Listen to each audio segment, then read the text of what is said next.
Hello' guys, কি খবৰ? আশা কৰোঁ সকলোৱে ভালে আছে। মই আজি ৰান্ধিছিলোঁ পাৰ মাংস, তাকে আপোনালোকক অকণমান দেখাই দিওঁ বুলি ভাবিছোঁ। আৰু এইফালে মই লৈ লৈছোঁ আদা, নহৰু, পিঁয়াজ, আলু, বিলাহী, জালুক কেইটামান, এটুকুৰা ডালচেনি। আৰু এইফালে মাংসখিনি একেবাৰে সৰু সৰুকৈ কাটি লোৱা আছে। পাৰ মাংস একেবাৰে সৰু সৰুকৈ কাটিলে ভাল লাগে, বহুত সোৱাদ উঠে। গাইজ, আপোনালোকে খায়নে বাৰু পাৰ মাংস? আমি হ'লে বৰ ভাল পাওঁ খাই। এইফালে কেৰাহীখনত তেল গৰম হৈ গ'ল। ইয়াত মই এটুকুৰা ডালচেনি দিছোঁ আৰু লগতে পিঁয়াজখিনিও ধুনীয়াকৈ ৰঙচুৱা হৈ যোৱাকৈ মই ভাজি ল'ম।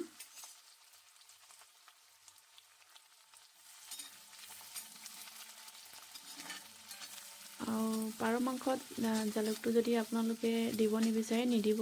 আমি খাই ভাল পাওঁ কাৰণে মই জালুক কেইটামান দিছোঁ বাৰু, একেবাৰে কম পৰিমাণে। আৰু খুন্দি লৈছিলোঁ ইয়াৰে আদা, নহৰু আৰু জালুক কেইটা। পাৰ মাংসত অকণমান জালুক খাবলৈ ভয় বাৰু, তথাপি আমি খাইছোঁ। আমাৰ কাৰো হাই প্ৰেছাৰ নাই বাৰু। আপোনালোকে যদি পাৰে নেখাব দেই, যাৰ যাৰ হাই প্ৰেছাৰ আছে। ধুনীয়াকৈ মই গোন্ধ যোৱালৈকে ভাজি ল'লোঁ। আৰু এইফালে মই এতিয়া দিছোঁ হালধি, অকণমান জিৰা পাউডাৰ, অকণমান ধনিয়া পাউডাৰ দিছোঁ, লগতে নিমখো দিছোঁ। আৰু মই একেবাৰে চিম্পল বনাইছোঁ গাইজ, বহুত বেছি মা মছলা দি মই বনোৱা নাই। আৰু পাৰ মাংসত একো মা মছলা দিলে ভালেই নালাগে, এনেই চিম্পলতে ভাল লাগে। আৰু যদি আপোনালোকে পাৰে নহয়, অমিতা দি খাবচোন, পাৰ মাংস খুব ভাল লাগে। মই আগতে বনাইছোঁ বাৰু অমিতাৰ লগত, ভাল লাগে। আৰু এতিয়া মোৰ ওচৰত যিহেতু অমিতা নাছিলে, সেইটো সেইকাৰণে দিয়া নাই। আজি মই একেবাৰে চিম্পলতে বনাইছোঁ। ধুনীয়াকৈ মই মাংসখিনি ঢালি দিছোঁ।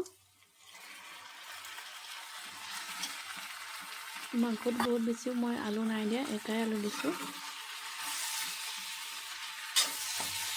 আৰু মাংসখিনি যে একেবাৰে কেৰাহীত লাগি ধৰালৈকে আপোনালোকেও ভাজি ল'ব গাইজ, তেতিয়া মানে অকণমান গোন্ধটো যাব। কেৰাহীত লাগি ধৰালৈকে অলপ দেৰি ভাজি ল'ব দেই।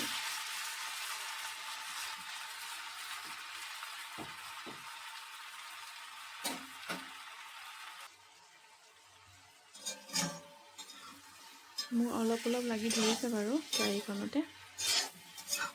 আৰু এতিয়া মই ইয়াতে দি দিম বিলাহী।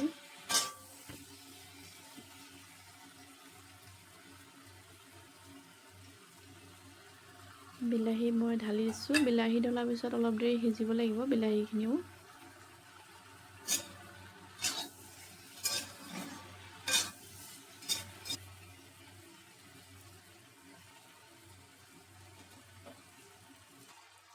আৰু এইফালে মোৰ বিলাহীখিনি সিজি গ'ল। আৰু এতিয়া ইয়াতে মই দি দিম গৰম পানী। দেখিছেনে কেৰাহীখনত একদম ধুনীয়াকৈ লাগি ধৰিছে।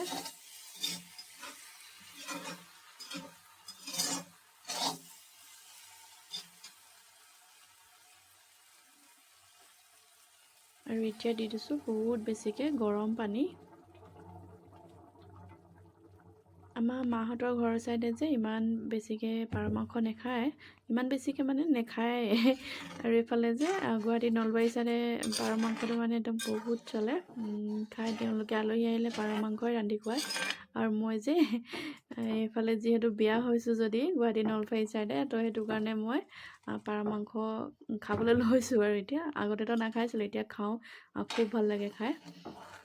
আৰু এতিয়া বহুত বেছিকৈ মই পানী ঢালি দিলোঁ, গৰম পানী। আৰু আপোনালোকেও পাৰিলে গৰম পানীয়ে ঢালিব, ঠাণ্ডা পানী নিদিব। আৰু ধুনীয়াকৈ মই ঢাকন লগাম। আৰু এইখিনি মই 1 ঘণ্টামান সিজাই থাকিম, সেইটো কাৰণে বেছিকৈ পানী দিছোঁ। আৰু এইফালে মোৰ 1 ঘণ্টা হৈ গ'ল। আৰু চাওকচোন মাংস কিমান ধুনীয়া কালাৰ আহিছে। আৰু মোৰ ভিডিঅ'টো লাইক, শ্বেয়াৰ, চেনেলটো ছাবস্ক্ৰাইব কৰি দিব গাইজ। বহুত বেছি মৰম দি চেনেলটো আগবঢ়াবলৈ সহায় কৰিব। আৰু নতুন এটা ভিডিঅ' লৈ আপোনালোকৰ ওচৰলৈ আকৌ আহিম। আজিলৈ আহোঁ, বাই বাই, ধন্যবাদ।